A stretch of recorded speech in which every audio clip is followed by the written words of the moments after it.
This is going to be a pretty vulnerable post. I'm going to give you my all. And I just remembered this story a few years ago from about Trent Shelton's daughter, Maya. She was playing outside when a rock hit her in the head. A neighbor was mowing his lawn and unexpectedly it hit her. She was rushed to the hospital with brain bleeding, terrifying. But when the doctors ran their scans, they found something else. It was a tumor. It was hidden. It was growing. Nobody knew it was there. The rock didn't cause the problem. The rock revealed it. And here's what hit me when I heard that story. Divorce was my rock. It didn't destroy me, it exposed me. And what it exposed was something I had been hiding even from myself for a very long time. This rock is exposure. It is terrifying. You know, on the outside, I was doing good by everyone's standards. I was checking boxes. I was providing. I was showing up. I was looking capable. You'd say, man, he's a great dad. He is a great dad. He's got a great attitude. But I was good by whose standard? And here's the hard truth. I was not operating anywhere near 100% of my capacity. That's the reality of it. And that's the reality of so many dads that I talk to, where they compare their highlights with somebody else's so that they feel great about their highlights. But that's the virus that's going on inside. That is the tumor that's happening. So I wasn't at 100% mentally. I wasn't 100% physically. I wasn't 100% spiritually. And I wasn't 100% as a dad. And what the rock exposed, it wasn't failure. It was mediocrity dressed up as effort. I wasn't living my design. I was performing a version of myself that was safe enough to not get questioned. There's a neuroscience line that goes something like this. It says psychologists call this functional avoidance. High enough performance to avoid accountability, low enough to never reach potential. And the scariest part wasn't what others would think. That's not the scariest part. It was what I would have to face if I actually looked at what I was capable of. I was terrified of my own potential because owning it meant I had no more excuses. That's what was happening here. So, dads, look, if this is already starting to hit you in those little spots, man, it's something real here. Hit follow on Spotify right now. Subscribe on Apple Podcasts right now. Every single follow puts this episode in front of another divorced dad who's still lying on the ground wondering why the rock hit him. 2 clicks will give him help. It'll give him hope. Do it now. Stay with me because I'm about to get super personal. I'm going to dive in deep of all of my stuff that I had to expose and some of these viruses. So we'll go back to Trent's story. His daughter Maya, when they found Maya's tumor, they had a choice. They could leave it or they could operate. Leaving it feels safer in the short term, right? But the tumor would keep growing. And obviously it leads to death, especially for a child. Imagine a father, imagine your child having that. Imagine a young girl, under the age of 10. Divorce forced me into surgery. The operation is extremely uncomfortable.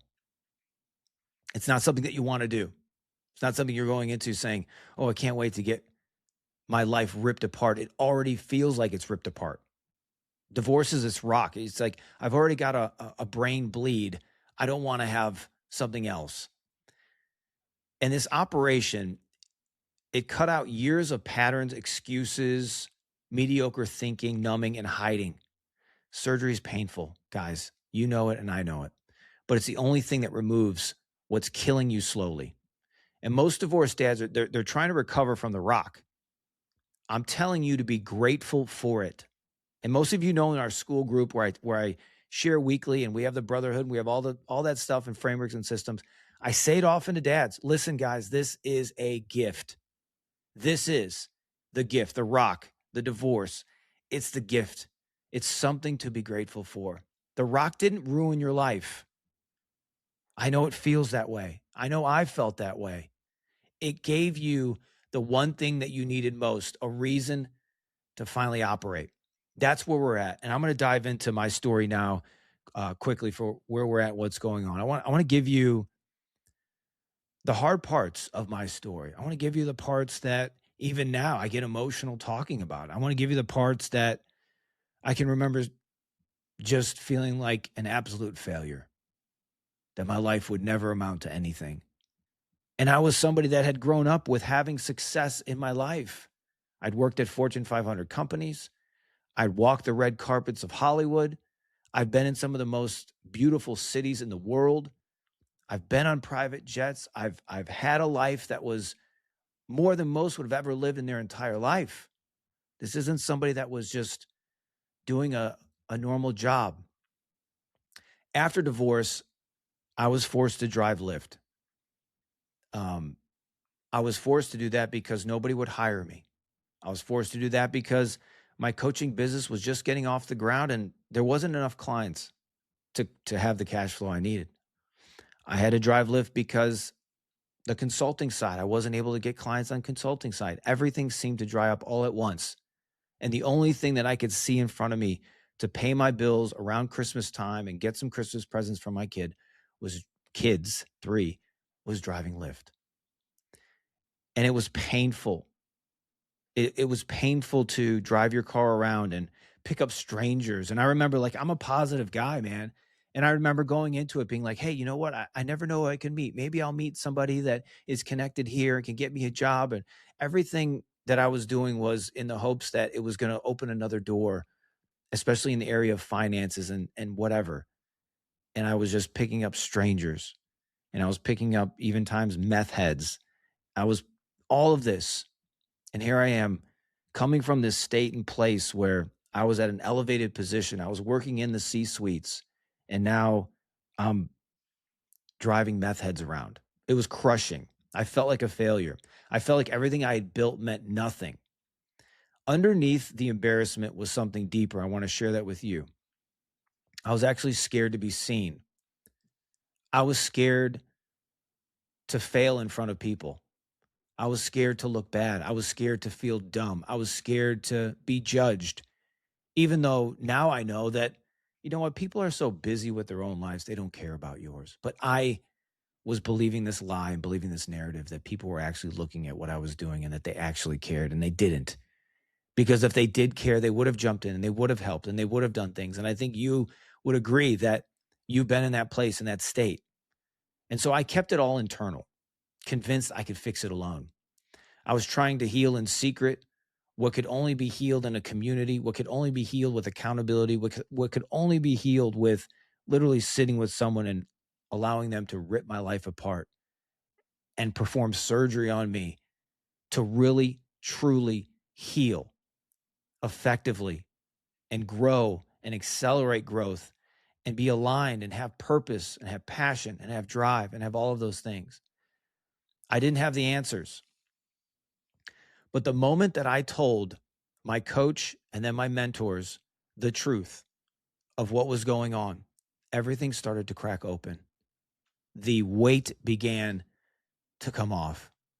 I stopped caring about all of these things that didn't matter. They didn't have the answers exactly in that moment.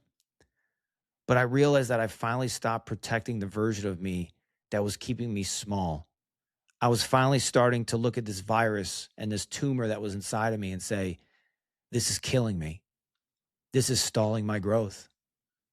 I've never been at this place before, but now in my 40s, I am. And it hurts and it's painful. And I can't believe I'm doing it now. I used to have this drive and this excitement for life and that I could do anything and I could conquer the world. And that was how I gained the success in my life. And now I was in a place where I didn't believe any of that. And I was in this feeling of stuck and like a fake life. And that what was going to happen next? How could I even come out of this thing? This was the real surgery. And I want to share with you now what the rebuild actually looks like. That was the surgery. That's what, when dad's coming to me and we coach together, we work together, it's ripping it open, exposing it, and now the rebuild. This is what it looked like too. This is what the rebuild for me, after I spent the months with coaches and mentors,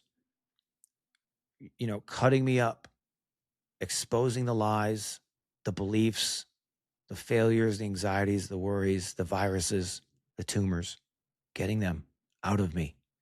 I want to share with you on the other side what that actually looks like. Because I know you're all in pain and I know you feel it and you're like, Jesus, Anthony, I know what you're saying. I just don't know what the other side looks like, because when I was in the car driving Lyft and I'd work for 6-7 hours and I'd make $37 and I'd come home crying, looking in the mirror in the car saying, what is my life amounting to? How could I tell my kids that I was a great dad who I can barely provide for them? How can I tell them that I've done all these things in the past? The past doesn't matter.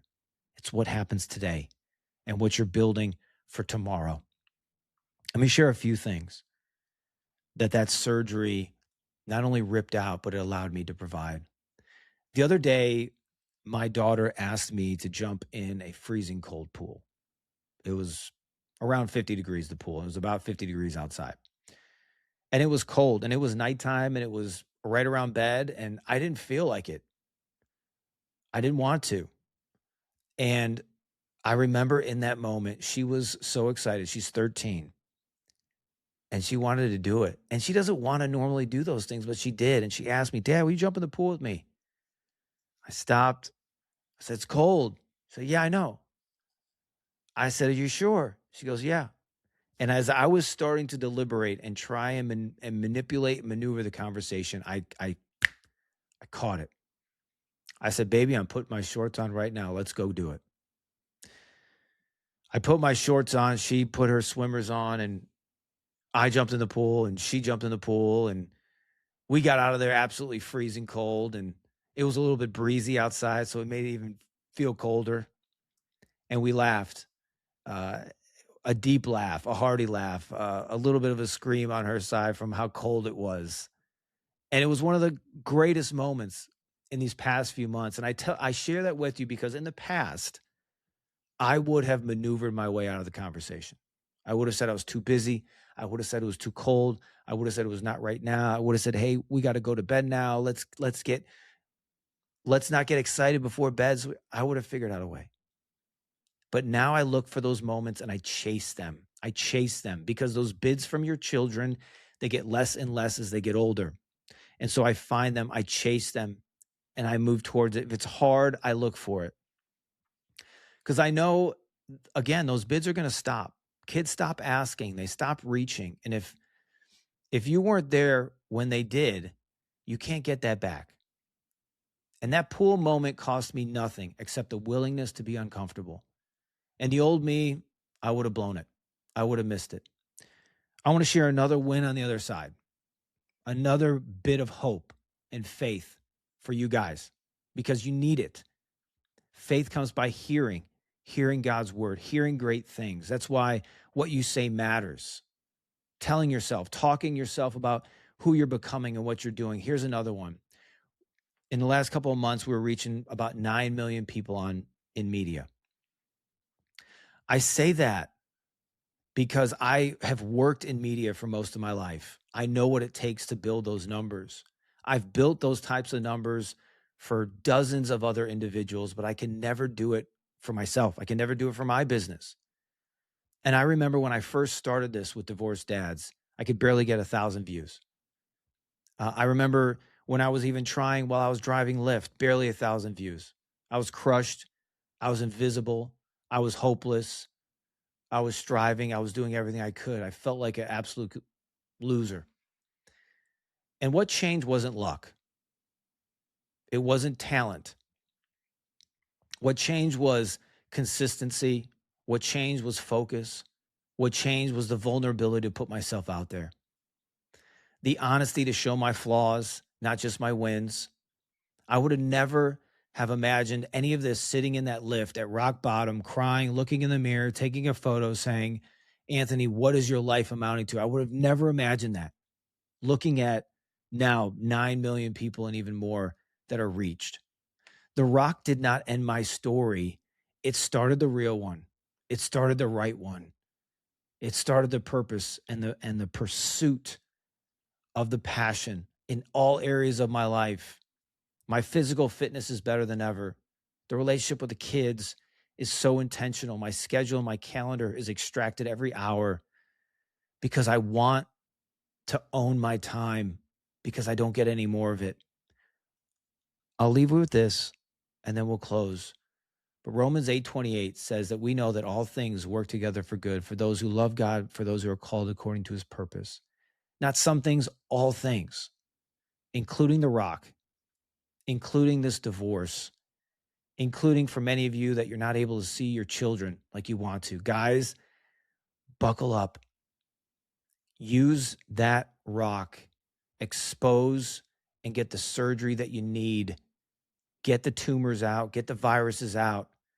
God didn't cause this Rock, but he definitely used it. And he's going to use yours too. And I say this a lot about drifters and builders, and you'll hear these two words a lot. But drifters spend their life trying to recover from the Rock. They want to go back to before it hit. They want the comfort. But builders understand that before the Rock, the tumor was still growing. And you don't want to go back. You want to go through it. The Rock was not the worst thing that ever happened to you. It might be the best thing that ever happened to you. The question is, are you going to let it expose you, or are you going to let it hurt you and bury you and crush you and destroy you? Builders will get exposed, but then they rebuild. That's my challenge to you here. And if this episode hits you in any way, share it with a dad who's still lying on the ground wondering why this Rock hit him. He needs to hear this story.